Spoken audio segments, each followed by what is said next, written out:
Marcus Whitfield was 39 years old, and for 11 years he had quietly set other people's diamonds while saying nothing at all about the one his own mother had left him. He drove a 15-year-old pickup with a cracked tail light he kept meaning to fix. He wore the same 3 flannel shirts in rotation, ate his lunch out of a battered tin box, and ran a small jewelry repair shop on a quiet street in Richmond, where the neighbors called him the patient man who fixed broken watches. While he was 3 states away in Savannah, restoring an old collection for an estate that had waited 40 years to be touched, his wife Danielle stood in their kitchen and handed a stranger a small velvet box in exchange for 2 crisp $100 bills. Inside that box was the only object his mother had ever asked him, with her last clear breath, to protect. $200, that was the price Danielle set, and she counted the bills twice on the counter to be certain the man hadn't shorted her. What Danielle never thought to ask, not once in 6 years of marriage, was why a man who repaired broken clasps for a living kept a single sealed envelope locked inside a fireproof box in the back of his shop, or whose signature was printed at the bottom of the grading report folded inside it. She believed she had finally cleared out a worthless piece of his dead mother's costume jewelry. She had no idea she had just handed a stranger 4.1 carats of the rarest natural blue on earth, a stone worth $12 million, and she had no idea that her quiet husband knew exactly where it would surface and exactly how to bring it home. Before we jump into the story, comment where in the world you are watching from and subscribe, because tomorrow's story is one you need to hear.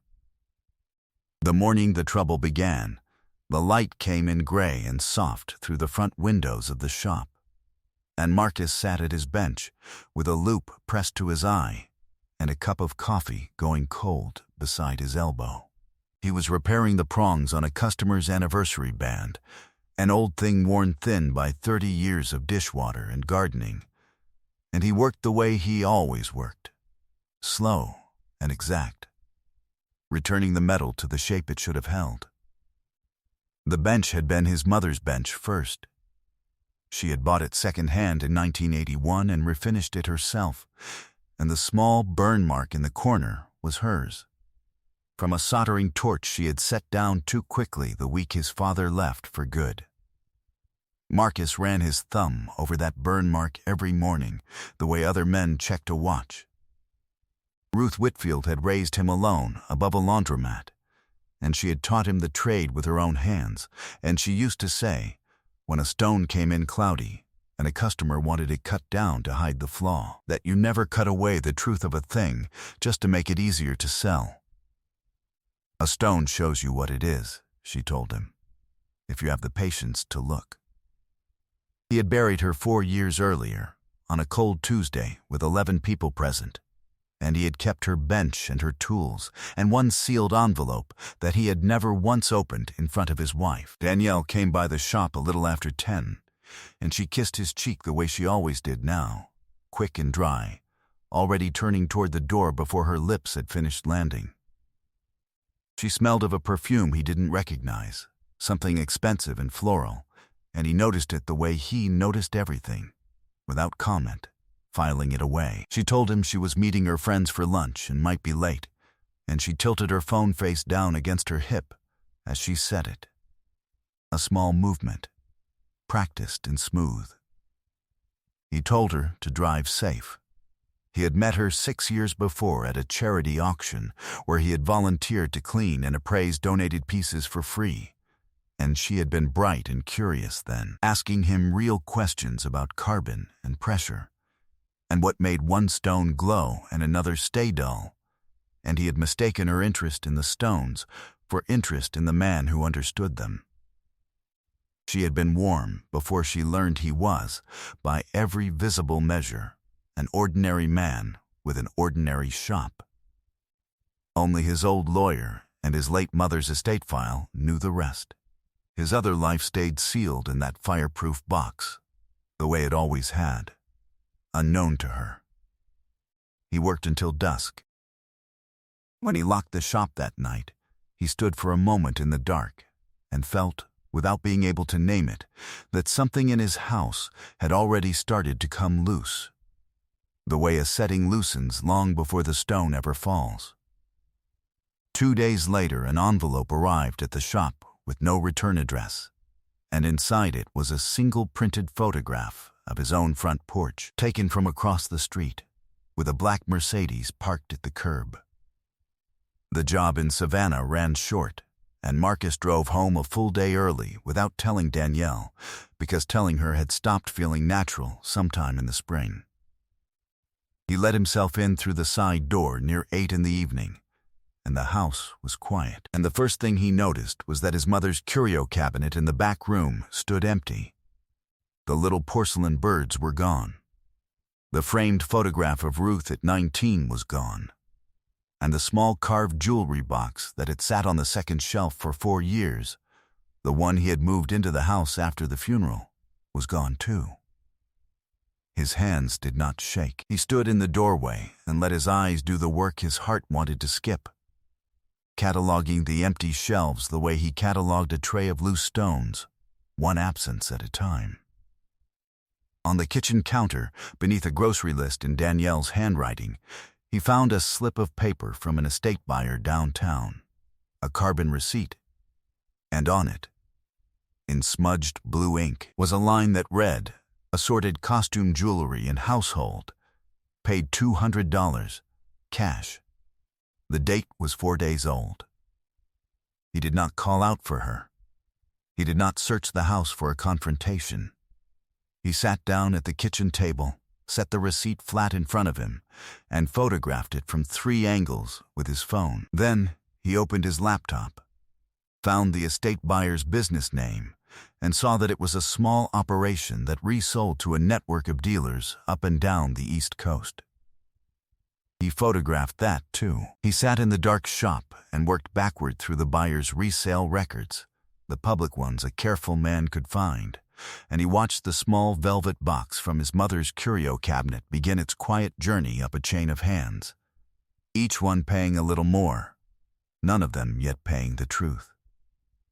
He moved with the same deliberate calm that defined every motion of his working life, the calm his mother had drilled into him at the bench, because a jeweler who rushes ruins the very thing he is trying to save. He went out to the truck, drove to the shop, and opened the fireproof box. The envelope was still there. He broke the seal for the first time in 4 years and laid out what was inside. A full grading report from one of the 2 most respected gem laboratories in the world, dated the year before his mother died, certifying a 4. 1-carat cushion cut natural fancy vivid blue diamond, internally flawless, with a complete provenance chain reaching back through 3 owners to an estate sale in 1974, where his grandmother had bought it for almost nothing, because no one in that room knew what they were looking at either. Clipped to the report were 9 photographs of the stone under controlled light, each one keyed to the unique pattern of inclusions that made it as identifiable as a fingerprint, and a handwritten note from his mother that said only, in her steady hand, "You protect this. You don't sell it. It isn't money. It's the proof your people were here." He sat with all of it spread across the bench until past midnight. Then he understood the shape of what had happened, the way a structural flaw reveals itself once you finally hold the drawing right side up. Danielle had not stumbled into this. He pulled their bank records and saw the pattern he had been too trusting to look for. A separate account opened 9 months earlier, small deposits, then a steady drain from their joint savings, $11,000 gone in increments small enough to miss. He found a parking receipt from a hotel he had never stayed in. He found that the black Mercedes in the photograph belonged to a man named Preston Vance, a self-styled estate consultant who advised wealthy widows on liquidating inherited goods, and who, it turned out, had been advising Danielle for the better part of a year. She had not simply thrown away an old woman's jewelry. She had been guided, coached, and emptied out, and she had handed away the one thing in that house worth more than the house, the street, and everything Preston Vance had ever touched. Marcus closed the laptop. He opened a clean folder on his desktop, and he named it simply Ruth. The next morning, he did not go home to scream. He went to see Felicia Monroe. Felicia had handled his mother's estate and had known the family for 30 years. A small, sharp woman in her late 60s who wore reading glasses on a beaded chain and kept a bowl of butterscotch on her desk that no one was ever brave enough to take from. He laid the grading report, the photographs, the carbon receipt, and the bank records out across her conference table in the order he had built them, and she went through each one without a flicker, turning the pages with one careful finger. When she finished, she took off her glasses, folded them, and looked at him for a long moment. "The ring was your separate property," she said. "It passed to you by will. It never entered the marriage, and she had no legal authority to sell it. That receipt is not a sale. It is evidence of conversion. We can trace it. We can recover it. And the people who knew its value and bought it cheap on purpose have a much bigger problem than she does." She slid the report back toward him. "You documented this before you ever needed to," she said. "Most people don't. That's why most people lose. Preparation is the work." That same week he drove out to the small brick house in Petersburg where his Uncle Theo still lived. His mother's older brother, a retired railroad man with hands like worn leather and a memory that missed nothing. Theo poured 2 glasses of sweet tea and listened to the whole thing without interrupting, and when Marcus was done, the old man sat back and nodded slowly. "Your mama showed me that stone once," he said, "on the day your grandmother passed it down. She knew what it was. She had it looked at quiet, paid cash, told nobody. Because she said a thing like that draws people the way porch lights draw moths, and she didn't want her boy raised by moths." He sipped his tea. "She'd want you to get it back," Theo said. "But she'd want you to do it her way. Don't burn the house down to kill a spider. Set the trap and let the spider walk into it." That last line stayed with Marcus the whole drive home. The way the best advice always arrives, sounding like something you already knew. While Felicia filed quietly to establish his ownership and freeze any resale, Marcus did what he did best. He worked. He called 3 contacts in the trade, men and women he had known for 20 years. The kind of people who appraised pieces for auction houses and remembered every important stone they had ever held. Within 4 days, he had confirmation that a 1-carat fancy, vivid blue, internally flawless, had quietly surfaced in the private channels, offered for consignment by none other than Preston Vance, who was representing it as a recent acquisition from an anonymous estate and quoting a private sale figure north of $12 million. The inclusion pattern matched the photographs in Marcus's envelope exactly. There was no doubt. And there was more. 2 of his contacts, once they understood what he was dealing with, told him plainly that Vance had a history, that grieving families in 3 states had sold him jewelry and art for pennies after he convinced them the pieces were worthless, and that at least 2 of those families had since learned the truth and been quietly paid to stay silent. Vance had built an entire business on the cruelest math there is, the math of separating frightened people from things they did not know they owned. The deeper Marcus dug, the cleaner the picture became, and the colder. One of his contacts forwarded him a consignment ledger that someone inside a private gallery had quietly preserved, and on it Vance's pattern stood out like a crack running through glass. A widow in North Carolina had sold him a tray of estate brooches for $400. One of them, a bell-poked diamond piece, had moved through 2 dealers and closed at $300,000. A retired teacher in Tennessee had let go of a watch collection for the cost of a single dinner, Vance had cleared more than $100,000 on it within a year. Each time the seller had been recently bereaved. Each time Vance had positioned himself as the helpful expert who arrived in a clean black car to take the painful clutter off their hands. He did not steal. He convinced.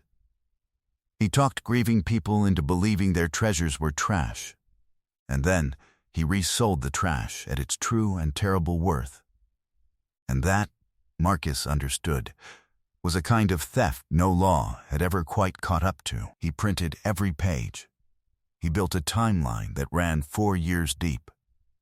And then a new piece arrived that escalated everything, because one of the families had recorded their meeting with Vance, and on that recording Vance could be heard, smooth and certain, telling a crying woman that her late husband's diamond was almost certainly synthetic and worthless. A stone Marcus's own contacts later valued at over $600,000. The recording named no one. But the voice was unmistakable, and Felicia, when she heard it, set down her butterscotch and said only, "Well, now we have the spider's own voice." By Friday morning, Marcus had 4 families willing to come forward, a frozen consignment, and a documentation file thicker than his mother's old recipe box.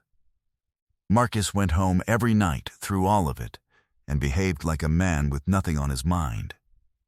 He kissed Danielle's cheek. He asked about her day.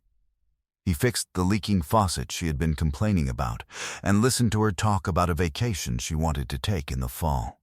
A trip he now understood she intended to take with someone else and his savings. He said nothing. He felt nothing he allowed to reach his face. Some things you don't say. He simply watched. The way he had watched 1,000 stones turn under the light, waiting for the one angle that showed the truth.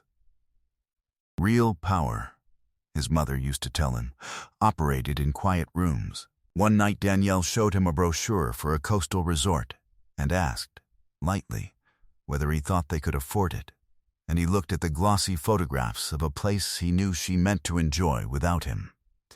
And he said it looked lovely, and that they should talk about it soon. She smiled. He passed her the salt. A man who understood pressure, understood that the last thing you did before a stone came free of its setting was hold perfectly still. The reckoning happened on a Thursday in Felicia Monroe's conference room, because that was the only room Marcus wanted it to happen in. Danielle arrived believing she had been called to sign paperwork for a small inheritance matter, dressed well.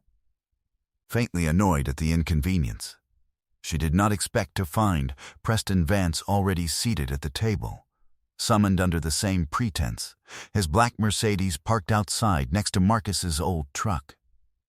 She did not expect to see her own mother there, whom Felicia had called as a witness to the estate. And she did not expect to see Marcus at the head of the table, calm, in one of his 3 flannel shirts, with a thin stack of folders in front of him. He did not raise his voice. He never once raised his voice. He opened the first folder and laid the carbon receipt on the table. $200, he said quietly. That was the number written here. He laid down the grading report beside it. This is the same stone, he said, certified the year before my mother died. Internally flawless, 4.1 carats, fancy vivid blue. He laid down the 9 photographs, one by one, each keyed to the inclusions. And this, he said, sliding the last sheet across to Vance, is the listing you circulated 3 weeks ago, offering that exact stone for private sale at $12 million. The room was very quiet. Danielle's face moved through its stages the way a setting fails, slowly, then all at once, from irritation to confusion to a white and dawning understanding. Vance began to speak, smooth and practiced, about good faith and arm's-length transactions, and Felicia simply opened her own folder and set down the names of 2 families in 2 other states. And Vance stopped talking. Then Marcus told them the part they had never known. He told them that the ring had never belonged to the marriage, that it had passed to him alone, that his mother had certified and documented it years ago and trusted him with the proof, and that he had spent the better part of his life keeping that proof in a sealed envelope precisely because he had always understood that one day someone would mistake quiet for weak. He told Vance that the consignment was frozen, the provenance was contested in writing, and that no reputable house on earth would touch the stone now without the documentation that only Marcus possessed. He told Danielle that the man beside her had not loved her, had used her as a key to a lock she didn't know she was standing in front of, and that the proof of that was sitting in her own separate bank account in deposits Vance had made. Danielle did the only thing left to her. She reached across the table, eyes wet, and said his name, said she had made a terrible mistake, said she hadn't known, that she would help him get it back, that they could fix this together. Her mother spoke before Marcus could. "You knew enough to hide it from him," her mother said, low and final. "Don't sit here and tell us you didn't know." Marcus closed his folder. He stood and gathered his papers, and for the first time he looked at Danielle without anything in his face at all. "My mother told me a stone shows you the truth, if you have the patience to look," he said. "I had the patience. You showed me exactly what you were." He picked up the envelope last, the one in his mother's hand, and slid it into his inner pocket. "I'm not angry," he said. "I'm clear. Those are different things." Then he walked out, and he did not look back, and behind him the room stayed silent over the paperwork that mapped, in clean and unanswerable lines, the precise shape of what they had each done. 11 months passed like water. The stone came home in the spring, recovered through Felice's filings, and a settlement Preston Vance signed rather than face the families lining up behind it. Marcus did not sell it. He did exactly what his mother had asked. He set it back into its original mounting with his own hands at her old bench, under her old burn mark, and then he placed it in a museum on long-term loan in her name, Ruth Whitfield, beside a small card telling the story of a stone that 3 generations of one family had protected without ever cashing it in. He kept the shop. He still fixed broken clasps and worn prongs for the same neighbors, and they still called him the patient man who fixed watches, and he liked that they never knew the rest. He had quietly bought the building, and the 2 beside it, and he had turned the larger of them into a small workshop, where 4 young apprentices now learned at benches he had built for them. And the foundation he started in his mother's name had given out $250,000 in its first year to families who had been cheated out of what was theirs. He had started teaching the trade for free on Saturday mornings to kids from the laundromat block where he grew up, because his mother had taught him for free, and that was a debt he intended to keep paying forever. There was a woman now, named Celeste, an archivist he had met at the museum when she cataloged the loan, a calm and unhurried person who asked careful questions and never once performed for him. She came by the shop some evenings and read in the worn chair by the window while he worked, and the quiet between them was the good kind, the kind that did not need filling. He had not told her everything yet. He would, in time, the way you reveal a stone, slowly, and only to someone with the patience to look. Danielle had moved to a smaller town and worked a front desk at a dental office, and the friends who had once filled her lunches had thinned to almost none, and her own mother, the woman who spoke the final word in that conference room, no longer took her calls. Preston Vance had lost his license to deal, had been buried under restitution claims from 3 states, and had relocated somewhere west under a different business name that the trade already knew to avoid. Marcus heard all of it secondhand, the way you hear weather in another county. He registered it. He set it down. Bitterness, he had decided, was just ongoing emotional investment in people who had already shown you who they were, and he had better things to build. On a warm morning in May, he stood at his bench with a loupe pressed to his eye and a cup of coffee going cold beside his elbow, repairing a thin, worn band for a woman who had worn it 40 years, returning the metal to the shape it should have held. The light came in soft and gold through the front windows. Celeste read in the chair by the window. His mother's burn mark sat under his wrist where it always had. He thought about the stone resting safe in its case across town, with her name on the card beneath it, proof that his people had been here, and he understood at last that the ring had never been the valuable thing. The valuable thing was the patience she had given him, and the man it had made. He had protected what mattered. He had built everything worth keeping. I hope you enjoyed that one. Be sure to like the video and subscribe so you don't miss the next story. I've picked out 2 more for you that I think you'll really like.